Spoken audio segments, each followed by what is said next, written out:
الشيطان الرجيم. بسم الله الرحمن الرحيم. الحمد لله الذي كان قبله بالاشياء تفرد بالاوليه والقدم ووسم كل شيء ما عداه بالفناء والعدم كما قال عز شانه كل شيء هالك الا وجهه وكل نفس ذائقة الموت وقال كل من عليها فان ويبقى وجه ربك ذو الجلال والإكرام سبحان من لا يخفى عليه اختلاف النيات ولا يعزب عنه معاصي العباد في الخلوات سبحان الله الذي منه خلقة العباد وإليه المعاد فمن يعمل مثقال ذرة خيرا يره ومن يعمل مثقال ذرة شرا يره نشهد أن لا إله إلا هو الملك الذي لا ينازع في ملكه ولا يضاد في حكمه يعذب من يشاء بما يشاء كيف يشاء ويرحم من يشاء بما يشاء كيف يشاء تعذيب المسكين عدل وعفو تفضل ونشهد أن محمدا سيد المرسلين وخير المبشرين والمنذرين صلى الله عليه وآله بذات المهديين من ركب السفينة هم نجا واهتدى من تخلف عن هذا الله فغرق وأهوى بسم الله الرحمن الرحيم اللهم قل لوليك الحجة ابن الحسن صلواتك عليه وعلى آبائه في هذه الساعة وفي كل ساعة وليا وحافظا وقائدا وناصرا ودليلا وعينا حتى تسكنه أرضك طوعا وتمتعه فيها طويلا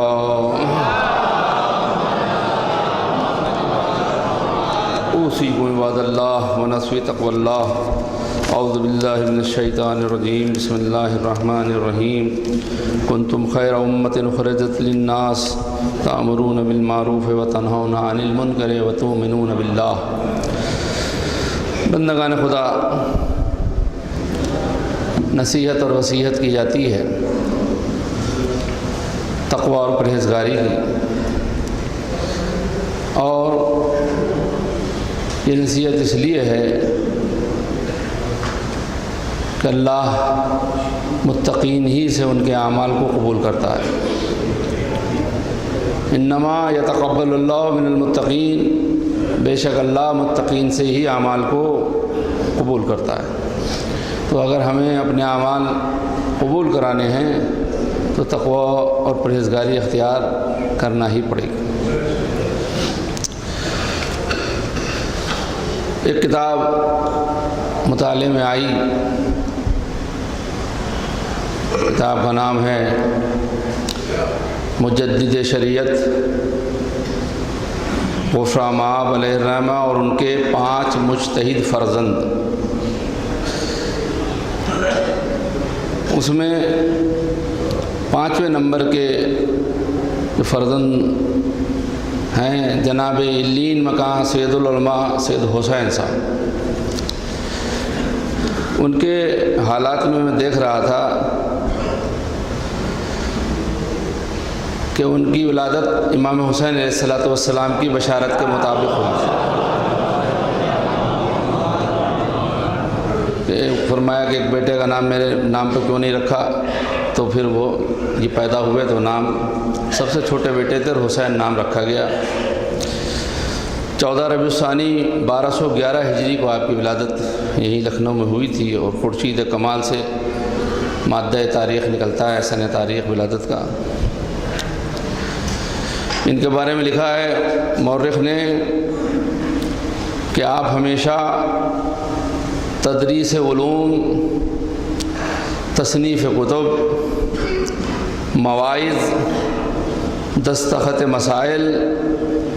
عیادت مرضى اور قضائے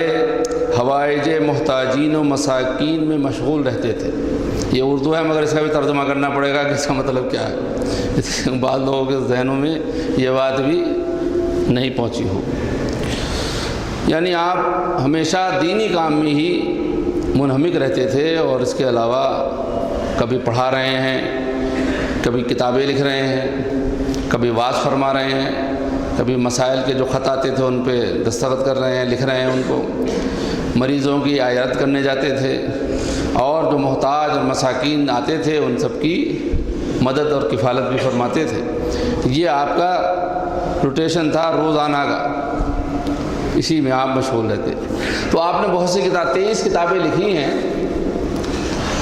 تفسیر کی، اس کی فقہ پر اور مسائل پر اور فضائل پر سبھی پر لکھی ہیں۔ اس میں ایک کتاب آپ کی جو نظر سے گزری، مطالعہ کا ابھی موقع نہیں ملا ہے، کوشش کروں گا کہ مل جائے وہ کتاب کہیں اور اس کا مطالعہ ہو جائے،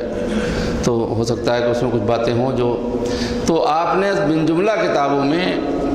ایک کتاب جو آپ کی تصنیف ہے وہ تفسیر ہے اس آیت کی جو میں نے ابھی آپ کے سامنے تلاوت کی ہے۔ کنتم خیر امۃ اخرجت للناس تأمرون بالمعروف وتنہون عن المنکر وتؤمنون باللہ، اس آیہ کریمہ کی بھی آپ نے تفسیر لکھی ہے۔ تو اب ظاہر سی بات ہے اس زمانے میں اس کی تفسیر ایک الگ سے ایک کتاب مستقل لکھنا، میں نے کتاب کا مطالعہ نہیں کیا ہے، نہ کسی مورخ نے اس طرف اشارہ کیا کہ اس میں لکھا کیا گیا ہے، لیکن میں اپنے طور پر سمجھتا ہوں کہ آپ نے پہلے تو یہ ثابت کیا ہوگا کہ خیر امت سے مراد ائمہ اہل بیت علیہم الصلوۃ والسلام ہے، محمد و آل محمد۔ اور پھر ہمارے لیے یہ درس ہوگا کہ ان کے اسوہ حسنہ پر چلنے ہی کی ہدایت کی جا رہی ہے کہ ان لوگوں نے کس طرح زندگی گزاری اور ہم کس طرح اس پر عمل کریں، ہم کیسے وہ امت بن جائیں کہ جو مسلمان کہلانے کے لائق ہو جائے۔ چونکہ بات بڑھ جائے گی لہذا میں اسے یہی روکتے ہوئے، چونکہ 23 ہے آج تاریخ اس مہینے کی اور امام زین العابدین علیہ الصلوۃ والسلام کا تذکرہ ہو رہا تھا، تو ہمیں اچھا انسان بننا ہے، اچھا امتی بننا ہے، سچا مسلمان بننا ہے، ایسا مسلمان کہ جس کے ہاتھ اور زبان سے لوگ محفوظ رہیں، نہ زبان سے، اگرچہ مجھے تصدیق نہیں ہوئی ہے لیکن بات اچھی ہے، اگر کسی نے مولا کی طرف بھی منسوب کی ہے وہ تو چونکہ بات اچھی ہے لیکن میں نے دیکھا نہیں، تصدیق نہیں کی، لیکن میں موبائل کے اوپر یقین ہی نہیں کرتا زیادہ۔ کسی نے مولا سے پوچھا تھا کہ تبلیغ کا کیا طریقہ ہونا چاہیے، تو آپ نے فرمایا تھا کہ نہ ہاتھ چلے اور نہ زبان چلے۔ اب آپ بتائیے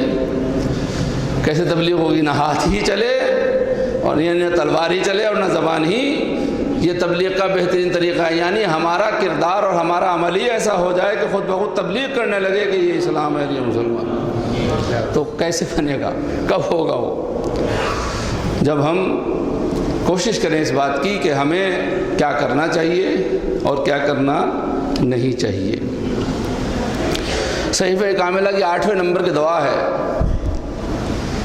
برے اور مکروہ کاموں سے بچنے کے لیے دعا فرمائی آپ نے۔ ظاہر سی بات برے اور مکروہ کاموں سے انسان بچے گا، خراب کاموں سے، گناہوں سے بچے گا، مکروہات سے بچے گا، فحش اور بیکار باتوں سے بچے گا، تبھی اس کے کردار میں جلا پیدا ہوگی اور وہ اس قابل ہوگا کہ لوگ اس کی بات کو مانیں یا اس کو دیکھ کے عمل کرنے کی کوشش کریں۔ آپ فرماتے ہیں، اے معبود میں تجھ سے پناہ مانگتا ہوں حرص و طمع کے جوش سے۔ حرص اور طمع، لالچ اور ہوس، اس کا جوش جب انسان کو چڑھتا ہے تو پھر ظاہر سی بات ہے کہ اب تو تفسیر کا زیادہ موقع یہاں نہیں ہے، جوش جب چڑھتا ہے تو پھر اکٹھا کرنے پہ جب آتا ہے تو کرتا ہی چلا جاتا ہے، کرتا ہی چلا جاتا ہے، حلال اور حرام جس کو دیکھتا نہیں ہے، اکٹھا ہی کرتا چلا جاتا ہے، بھئی یہ بھی مل جائے وہ بھی مل جائے، نہ حلال کا نہ حرام کا کہیں کا اس کو خیال نہیں رہتا۔ تو یہ حرص و طمع کا جو جوش ہے، امام فرما رہے ہیں کہ اس سے بچا کے رکھ، اس سے دور رکھ، پناہ مانگ۔ اور غصے کی تیزی سے، دیکھیے سب سماجی برائیاں ہیں، جب غصے میں تیزی پیدا ہو جاتی ہے فساد بڑھتا چلا جاتا ہے، بڑھتا چلا جاتا ہے، بڑھتا چلا جاتا ہے۔ اور حسد کے غالب آ جانے سے سب چلے جائیں گے جنت مگر حاسد نہیں جائے گا، اس لیے حاسد کے سارے نیک اعمال اسی طرح جل کے خاک ہو جاتے ہیں جیسے آگ سوکھی لکڑی کو جلا دیتی ہے، جامع الاخبار کی حدیث۔ حسد کے غالب آ جانے سے، صبر کی کمزوری سے، صبر کی یعنی کمزور صبر والے ظاہر سی بات زیادہ دیر سے ہی صبر پاتا ہے، 1 گھنٹہ صبر کر لیا 2 گھنٹہ، لیکن یہ کمزوری کی سبب ہے کہ صبر پورا نہیں ہو پاتا۔ صبر کمزور نہیں ہونا چاہیے، انسان صبر مضبوط ہونا چاہیے۔ قناعت کی کمی، قناعت کسے کہتے ہیں؟ جتنا مل گیا اس پر ہی صبر اور شکر، بس جو تب مل گیا ٹھیک ہے، اور مل جائے، یہ قناعت میں کمی کہلاتا ہے۔ یہ بھی سماج کے اندر برائی ہے اور یہ بھی نکلنا چاہیے۔ اور بدخلقی سے ترش روئی، بدخلقی جو کہلاتی، خواہش نفس کے اصرار سے، خواہش نفس جو اصرار کرتی ہے اس سے بھی ہمیں بچانا، اور حمیت کے غلبے سے، حمیت جب انسان پہ حمیت کا زیادہ وہ طاری ہو جاتا ہے تو پھر وہ کٹتا چلا جاتا ہے، سماج سے ادھر ادھر ہوتا چلا جاتا ہے۔ خواہش نفس کی پیروی کرنے سے، نفس کی خواہش کی پیروی، ظاہر سی بات ہے جو کرتا ہے پھر وہ اپنا کچھ نہیں رہتا، پھر وہ نفس کا بندہ ہو جاتا ہے۔ جو نفس کہتا ہے وہی کرتا ہے، جو اللہ اور رسول کہہ رہے ہیں وہ نہیں کرے گا، پھر نفس جو کہے گا وہی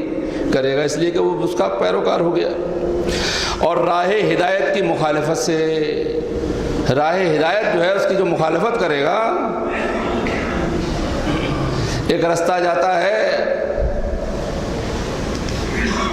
برما کی طرف اور ایک رستہ جاتا ہے مکے کی طرف، سعودی کی طرف۔ اگر آپ برما والے رستے پہ چلنے لگے، زندگی بھر چلتے رہیے گا، مکے تک کبھی نہیں پہنچے گا، خانہ کعبہ تک، کئی سمندر میں گر جائے گا انسان۔ اگر یعنی راہ ہدایت جو ہے اسی پہ چلنا پڑے گا، تبھی ہدایت ملے گی۔ اگر راہ ہدایت چھوڑ دی تو پھر ہدایت ملنے والی نہیں ہے۔ اور غفلت کی نیند طاری ہونے سے، غفلت کی نیند جو طاری ہو، غافل ایسے ہیں کہ اب کچھ پتہ ہی نہیں چل رہا ہے۔ نیند غفلت کی جب طاری ہو جاتی ہے تو کچھ ہو جائے،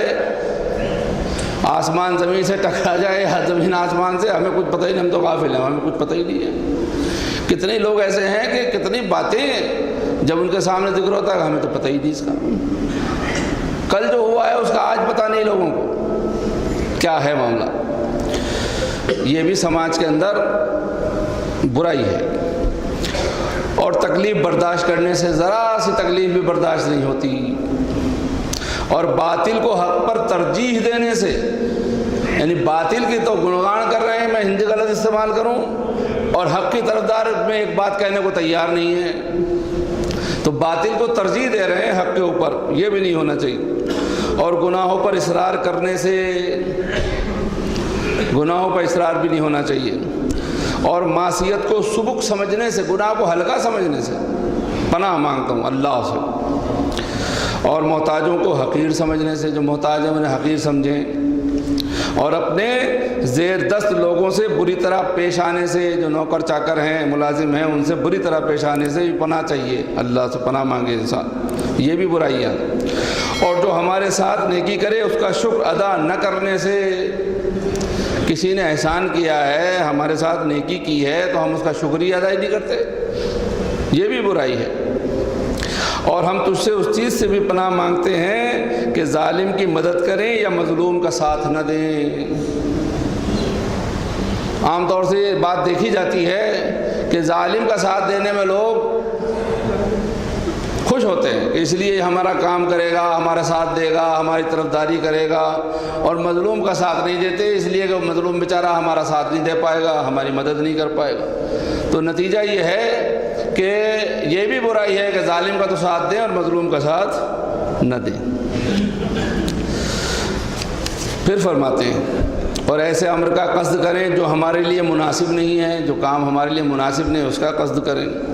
یا دین کی بات میں، سنتے رہیے جو میں عرض کر رہا ہوں آپ خدمت میں، دعا ہے امام کا، یا دین کی بات میں بغیر سمجھے بوجھے بولیں۔ آج جو سب سے بڑا معاملہ سماج میں ہے وہ یہ ہے کہ مسئلہ نہیں معلوم، تاریخ نہیں معلوم، واقعہ نہیں معلوم، کوئی دلیل نہیں ہمیں معلوم ہے، نہ وجود اصول دین پہ خاص طور سے، اور ہم جو ہیں اس میں ایسے بیان دیتے ہیں کہ جیسے ہم ہی اس سب کے جاننے والے ہیں، پتہ ہمیں کچھ ہے نہیں. یہ سوالات ایسے کرتے ہیں, بنا بنا کے کہاں سے لاتے ہیں کہ جس کا جواب ایسے بھی ہو اور ویسے بھی ہو, ایسا دیا تو ایسے اور ایسا دیا تو ایسے, اس طرح سے گھما پھرا دیتے ہیں. تو یہ بھی برائی ہے کہ جو دین کی بات ہم نہیں جانتے اس میں دخل دے دیں بغیر سمجھے بوجھے. پہلے سن لیں مسئلہ. ابھی ہوتا یہ کیا, آپ دیکھ لیجیے کہیں اگر آپ کو نہ ہو, کسی بیچارے مومن نے کوئی مسئلہ نہیں جانتا, کسی مولوی سے کوئی مسئلہ پوچھا تو ابھی وہ 2 ایک لفظ بول بھی نہیں پائے تو جتنے بیٹھے ہیں سب بتانا شروع کر دیتے ہیں وہاں, اور وہ پیچھے رہ جاتا ہے, اور وہ مسئلے کو یہاں سے لے کے جو جہاں نہیں تھا وہاں سے وہاں تک لے جاتے ہیں دور, اور وہ اصل بات رہ جاتی ہے. تو یہ بیجا دخل دینے والی بات ہوتی ہے.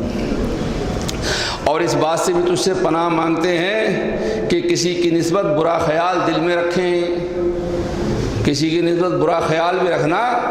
دل میں, یہ بھی برائی ہے, یہ بھی نہیں ہونا چاہیے.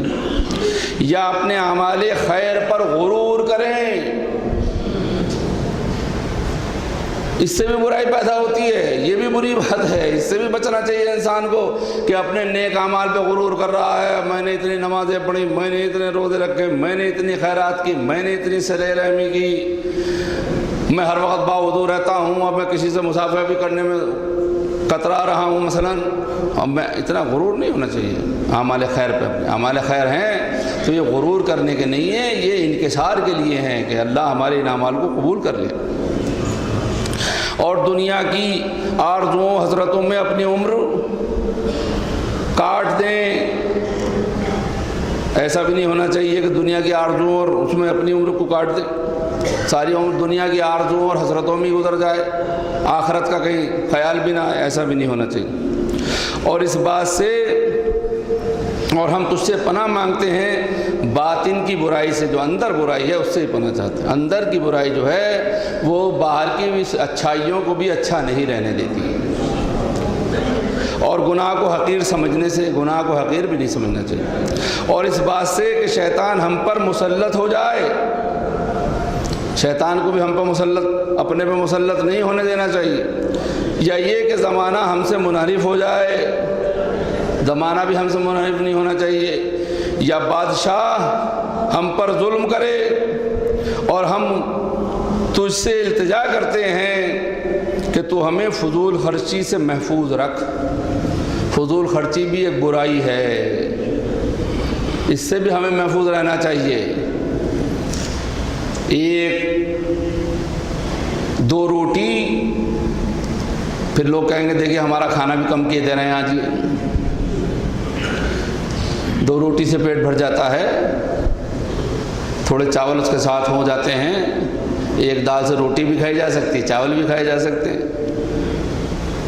10 طرح کی چیزیں دسترخوان پر. کوئی کہے گا مولانا آپ وہاں کھانا کھا رہے تھے, ہم نے دیکھا 10 طرح کی چیزیں آپ کے سامنے بھی رکھی ہوئی تھی. فضول خرچی, مہمان اور میزبان اور گھر اور باہر دونوں کو اس بات کا خیال رکھنا ہے کہ فضول خرچی نہیں ہونا چاہیے کسی بھی چیز میں. یہ برائی ہے, اس سے بچے رہنا چاہیے. اور باندازے ضروریات روزی فراہم نہ ہونے کی مصیبت سے ہم کو بچا. یہ دعا ہے. جتنی ہماری ضرورتیں ہیں اس سے کم اگر روزی ہمیں مل رہی ہے تو یہ مصیبت ہے, اس سے بھی ہمیں نجات دے اور اس سے بھی ہمیں بچا. یہ آج ایک مسئلہ ہے, خرچ زیادہ اور آمدنی کم. تمام آپ سیاسی لیڈروں کی تقریروں میں اور سیاسی دنیا میں اس کو سمجھتے ہوں گے اور سنتے ہوں گے, لیکن یہ بات اصل میں ہے مسئلہ کہ انسان کی ضروریات زیادہ ہیں اور آمدنی کم ہے. جو امام فرما رہے ہیں کہ یہ مصیبت ہے, اور اللہ کی بارگاہ میں دعا کر رہے ہیں کہ یہ مصیبت ہم سے دور ہو جانا چاہیے. پالنے والے جتنی ضروریات ہیں اتنی آمدنی بھی ہونا چاہیے, ورنہ تو پھر معاملہ افلاس میں آ جاتا. پیغمبر اکرم حضرت محمد مصطفیٰ صلی اللہ علیہ وآلہ وسلم, آپ کو کچھ باتیں ایسی بتانا چاہتا ہوں کہ جس سے خواہ کے لیے جو افلاس آتا ہے اور غربت آتی ہے اور فقر آتا ہے اور آمدنی کم اور خراجات زیادہ ہو جاتے ہیں اور پھر افلاس گھر گھیر لیتا ہے اور پھر نکلتا نہیں ہے. کچھ ایسے کام ہم کرتے ہیں صبح سے شام تک کہ بغیر جانے بوجھے ہی اسراف گھر میں یعنی فقر گھر میں آ جاتا ہے، افلاس گھر میں آ جاتا ہے۔ فرمایا رسول خدا صلی اللہ علیہ وآلہ وسلم نے 20 خصلتیں ایسی ہیں کہ جو فقر کو پیدا کرتی ہیں، افلاس کو پیدا کرتی ہیں، ضروریات کے پورا ہونے میں رکاوٹ بن جاتی ہیں۔ کیا ہیں وہ؟ کھاتے وقت ہاتھ نہ دھونا، کھانا کھانے سے پہلے ہاتھ نہ دھونا، کھانا کھانے سے پہلے ہاتھ دھونا فقر کو دور کرتا ہے، اور کھانے کے بعد ہاتھ دھونا اگلے جمعے میں انشاءاللہ بتاؤں گا اس کا کیا فائدہ ہے اگر میں انشاءاللہ جمعے میں آیا تو۔ گھر کی چوکھٹ پر بیٹھنا، عورتیں عام طور سے بیٹھ جاتی ہیں، بچے بیٹھ جاتے ہیں، گھر والے بھی بیٹھ جاتے ہیں، یہ بھی فقر کو لاتا ہے، سبب ہے۔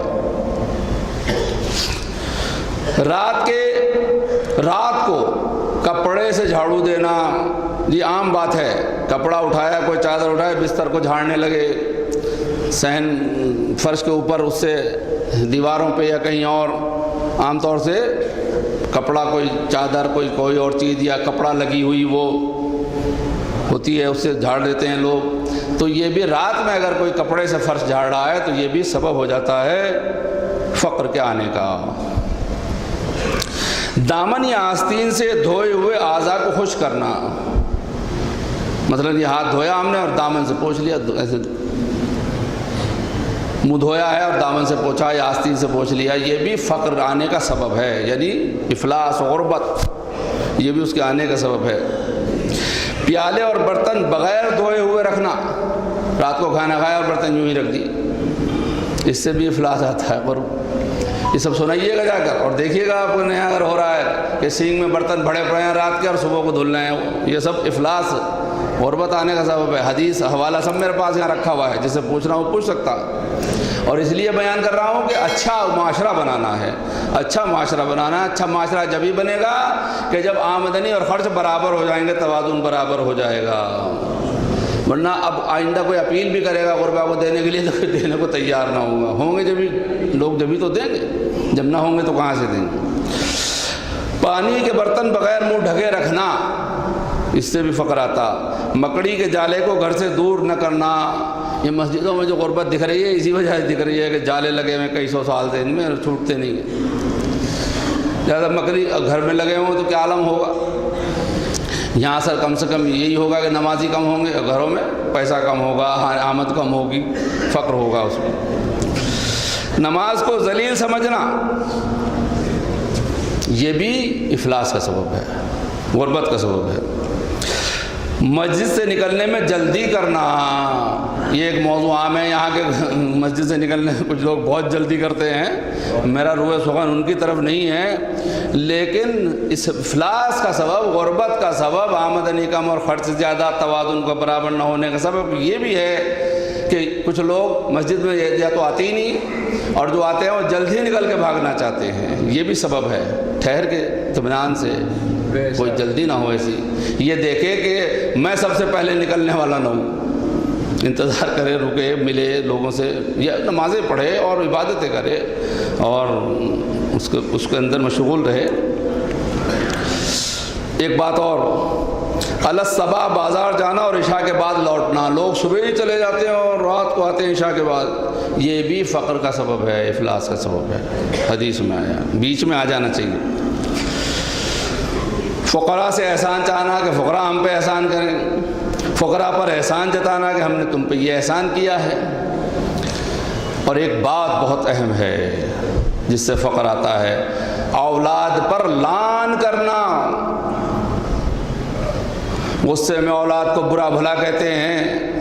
ڈانٹ پھٹکار میں لعن تک بات آ جاتی ہے، کچھ لوگ گالیاں گفتار بھی دینے لگتے ہیں، یہ بھی افلاس کا سبب ہے، حدیث میں آیا ہے کہ یہ بھی غربت کا سبب ہے، یہ بھی آمدنی کم اور ضروریات کے زیادہ ہو جانے میں ایک کارن ہے۔ جھوٹ بولنا، یہ بھی، بدن پر کپڑے کو سینا، پھٹا ہوا ہے تو بدن ہی پہ سینے لگے، سلنے لگے جسے کہا جاتا، وہ بھی غربت کا سبب ہے۔ منہ سے چراغ گل کرنا، لہسن اور پیاز جلانا یا چھلکے اس کے جلانا، جنابت کی حالت میں کھانا یہ بھی افلاس کا سبب ہے، یا جنابت میں بستر سے اٹھ کر پیشاب نہ کرنا، ہاتھوں کا نہ دھونا، کلی نہ کرنا، وضو نہ کرنا، اسی حالت میں سو جانا، بستر پہ پڑے رہنا، یہ بھی غربت اور افلاس کا سبب ہے۔ بندگان خدا، میں نے اتنی چیزیں بیان کی کیونکہ وقت جلدی سے نکل جاتا ہے اور دوسرا خطبہ بھی ہونا ہے، لہذا آپ حضرات اسے سنیں، اگر ٹیپ مل جائے تو وہاں سے کہیں سنیں اور گھر میں سنائیں۔ میں بار بار کہتا ہوں کہ اچھی باتوں کو سنائیے، گھر میں لے جا کے بھی سنائیے، بتائیے اور عمل کرنے کی کوشش کیجیے، اس لیے کہ اللہ یہ چاہتا ہے کہ ہم اچھی طرح دنیا میں رہیں اور اچھے بن کر رہیں اور ہم اچھے شمار کیے جائیں۔ ان احسن الحدیث والموعظۃ، اعوذ باللہ من الشیطان الرجیم، بسم اللہ الرحمن الرحیم، والعصر ان الانسان لفی خسر الا الذین آمنوا وعملوا الصالحات وتواصوا بالحق وتواصوا بالصبر۔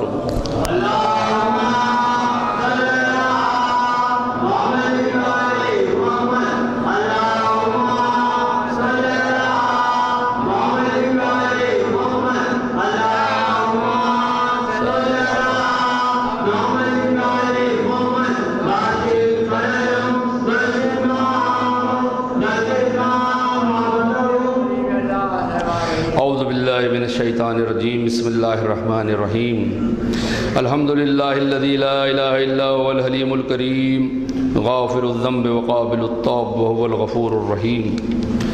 سبحان من سبقت رحمتہ غضبہ وبسط الیدین بالرحمہ، سبحان من لم یکلم نفسا الا دون وسعها وعفى عن السیئات ولم یجاز بها، سبحان من لا یزداد ولا معاصی العباد الا کرم وجودا ولا کثرت الذنوب الا عفوا وصفحا، ونشهد ان لا الہ الا هو لطوف العباد بجودہ والعباد والمذنبین بعلمہ، ونشهد ان محمد النبی و حبیبہ سید المرسلین و شفیع المذنبین بعثہ رحمۃ للعالمین، صلی اللہ علیہ وآلہ الداعین الی سبیل اللہ بالحکمۃ والموعظۃ الحسنہ، قادۃ الامم واولیاء النعم ومعدن الرحمہ، اوصیکم عباد اللہ بالتوبہ۔ اعوذ باللہ من الشیطان الرجیم، بسم اللہ الرحمن الرحیم، قل یا عبادی الذین اسرفوا علی انفسہم لا تقنطوا من رحمۃ اللہ ان اللہ یغفر الذنوب جميعا انہ هو الغفور الرحیم۔ بندگان خدا، گناہ کا مطلب نقصان ہے۔ اگر کوئی انسان گناہ کرتا ہے تو گویا اس نے اپنا نقصان کیا۔ اب ظاہر سی بات ہے کہ نقصان تو نقصان ہی ہے، 1 پیسے کا ہو یا 10 پیسے کا ہو یا 100 روپے کا ہو یا 1000 روپے کا ہو، کوئی بھی ہو، مال کا نقصان ہو، کوئی اور نقصان بہرحال نقصان ہے۔ تو گناہ گار نقصان اور خسارے میں ہو جاتا ہے، اسی لیے اللہ کہتا ہے کہ اگر تمہیں اپنے خسارے کو ختم کرنا ہے، دور کرنا ہے تو توبہ کرو، ہم تمہاری توبہ کو قبول کریں گے اور تمہیں معاف کر دیں گے، تم ہماری رحمت سے مایوس نہ ہو، ہم سب کے گناہوں کو معاف کر دیتے ہیں بشرطے کہ وہ توبہ کرے، اور ہمارے علاوہ توبہ کا قبول کرنے والا اور کوئی نہیں ہے۔ اسی صحیفہ کاملہ جو امام زین العابدین علیہ السلام کی مناجات اور دعاؤں کی کتاب ہے، اس کی 90 دعا، اس کے فوراً بعد کی دعا میں امام فرما رہے ہیں، اے معبود محمد و آل محمد پر رحمت نازل فرما، اللہم صلی علی محمد و آل محمد، اور اپنی پسندیدہ توبہ کی طرف ہمیں مائل کر دے۔ پسندیدہ توبہ کیا ہے؟ ایک ناپسندیدہ توبہ ہے، ایک پسندیدہ توبہ ہے۔ ناپسندیدہ توبہ وہ ہے کہ توبہ کر کے پھر گناہ کرنے لگتا، پھر توبہ کرتا، پھر گناہ کرنے لگتا، اور پسندیدہ توبہ وہ ہے کہ جس توبہ کے بعد انسان گناہ نہیں کرتا اور وہ توبہ اللہ کو پسند ہے اور اللہ گنہگار کے گناہوں کو معاف کر دیتا۔ تو ہمیں اس پسندیدہ توبہ کی توفیق دے، ہمیں اسی کی طرف مائل کر، امام یہ فرما رہے ہیں، اور گناہوں کے اصرار سے جو تجھے ناپسند ہے ہمیں دور رکھ۔ گناہ مسلسل اصرار، ایک کے بعد ایک، مانتے ہی نہیں ہیں، کرے ہی چلے جاتے ہیں، کرے ہی چلے جاتے ہیں، رکتے ہی نہیں ہیں کسی طرح۔ کبھی کبھی گناہ گاروں کو دیکھ کے یہ لگتا ہے کہ شاید ان کا اللہ پر سے یقین ہی اٹھ گیا ہے کہ جنت اور جہنم یا آخرت یا حشر یا نشر کوئی معاملہ بھی ہے ان کی نظر میں کچھ نہیں ہے، وہ کرے ہی چلے جا رہے ہیں۔ فرماتے ہیں کہ پروردگار ہم جب کبھی دو طرح کے نقصانوں دین اور دنیا کے نقصان میں پڑ جائیں، ایک تو دین کا نقصان ہے اور ایک دنیا کا نقصان ہے، تو جب کبھی ہم ان دو طرح کے نقصانوں میں پڑ جائیں تو ان میں سے جو نقصان زوال پذیر ہے، یعنی دنیا کا نقصان، وہ جو ہے زوال پذیر ہے، جلدی، اور آخرت کے لیے جو ہمیشہ رہنے والی ہے توبہ کو ذخیرہ قرار دے۔ یعنی یہ جو دنیا کا نقصان ہے، یعنی کوئی دنیا میں کوئی چیز کھانے کی نہیں ملی، پینے کی نہیں ملی، کپڑا نہیں، نقصان ہے، کوئی مسئلہ نہیں ہے، لیکن آخرت کا جو نقصان ہے تو ہمیں اس جلدی والے نقصان سے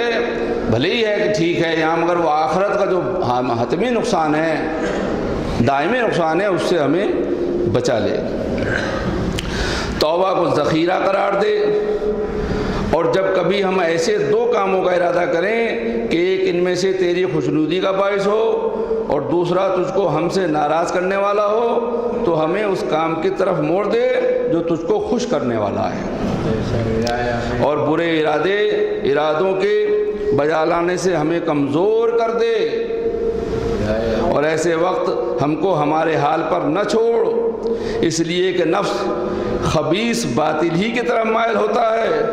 اور اسی کو اختیار کرتا ہے، مگر جسے تو توفیق دے اور جس پر رحم کرے تو وہ بچ سکتا ہے۔ آپ اندازہ لگائیں کہ ظاہر سی بات ہے کہ ہمارے سامنے دونوں چیزیں آتی ہیں، اچھا بھی برا بھی، لیکن ہم اللہ ہی کی مدد اور اسی توفیق سے بچ سکتے ہیں، ورنہ شیطان ہماری گردن پکڑ کے نقصان ہی کی طرف لے جاتا ہے، اور شیطان ایسے نقصان کی طرف لے جاتا ہے کہ جو دنیا کا بھی ہے اور آخرت کا بھی ہے۔ پالنے والے ہمیں توفیق دے کہ ہم گناہوں سے اپنے آپ کو بچائیں، پالنے والے ہمیں دینی مسائل سمجھنے اور ان پر عمل کرنے کی بھی توفیق دے، ہمیں دین سیکھنے کی توفیق دے، اور ہمیں تمام انہی کاموں میں مشغول رکھ کہ جو تیری خوشنودی کا سبب ہیں، اور ان کاموں سے ہمیں بچا کہ جو تجھ کو ناراض کرتے ہیں۔ پالنے والے جو بیمار ہیں انہیں شفائے کامل و عاجل عنایت فرما، جو مقروض ہیں انہیں قرض سے نجات حاصل ہو جائے، جو پڑھ رہے ہیں دین، علم دین یا دنیا جو بھی حاصل کر رہے ہیں وہ اس میں کامیاب ہو جائیں۔ دشمنوں سے ہمیں محفوظ رکھ، ہمارے حمایتیوں کو محفوظ رکھ، پرچم اسلام کی حفاظت فرما، انقلاب اسلامی کی حفاظت فرما، دشمنان اسلام اور انقلاب کو نیست و نابود فرما۔ پالنے والے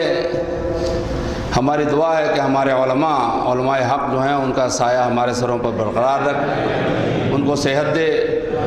ان کو ہمت دے، طاقت دے، تاکہ وہ ہماری سرپرستی کرتے رہیں۔ پالنے والے میراث کا جو مسئلہ میں نے اٹھایا تھا، اگرچہ میں نے بہت سی آیتیں اس کی لکھی ہیں، خطبہ تیار کیا تھا، لیکن میں نے سوچا کہ آج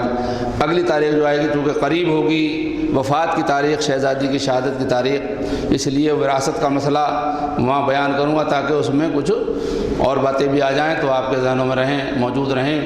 تو بہرحال یہ ہے کہ جو وراثت ادا نہیں کر پا رہے ہیں، اللہ انہیں توفیق دے کہ وہ وراثت کو ادا کریں، جو حقوق ان کے ذمہ ان کو ادا کر دیں۔ پالنے والے تمام مسائل کا حل اسی وقت ہوگا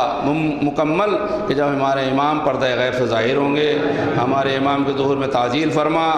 اور ہم کو ان کے اعوان انصار میں شمار فرما۔ اعوذ باللہ من الشیطان الرجیم، بسم اللہ الرحمن الرحیم، ان اللہ وملائکتہ یصلون علی النبی یا ایھا الذین آمنوا صلوا علیہ وسلموا تسلیما۔ اللہم صلی علی سید المرسلین وشفیع المذنبین نبینا محمد صلی اللہ علیہ وآلہ۔ اللہم صلی علی محمد وآل محمد وعلی امام المسلمین وقائد الغر المحجلین امیر المومنین علی ابن ابی طالب۔ اللہم صلی علی محمد وعلی سید نساء العالمین بدر خاتم النبیین سیدنا فاطمہ بنت رسول اللہ صلوات اللہ علیہ وعلی الحسن المجتبی۔ اللہم صلی علی محمد والحسین الشہید بکربلا۔ اللہم صلی علی محمد وعلی ابن الحسین۔ اللہم صلی علی ومحمد ابن علی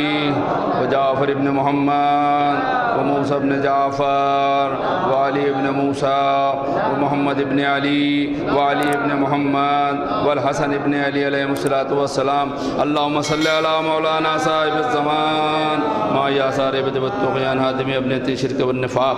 حاسد فروع البغي والشقاق صلوات الله وسلامه عليه وعلى آبائه الكرام. بسم الله الرحمن الرحيم. اللهم اجعلنا ممن يذكر فتنفع الذكرى. ان الله يأمر بالعدل والإحسان وإيتاء ذي القربى وينهى عن الفحشاء والمنكر والبغي يعظكم لعلكم تذكرون.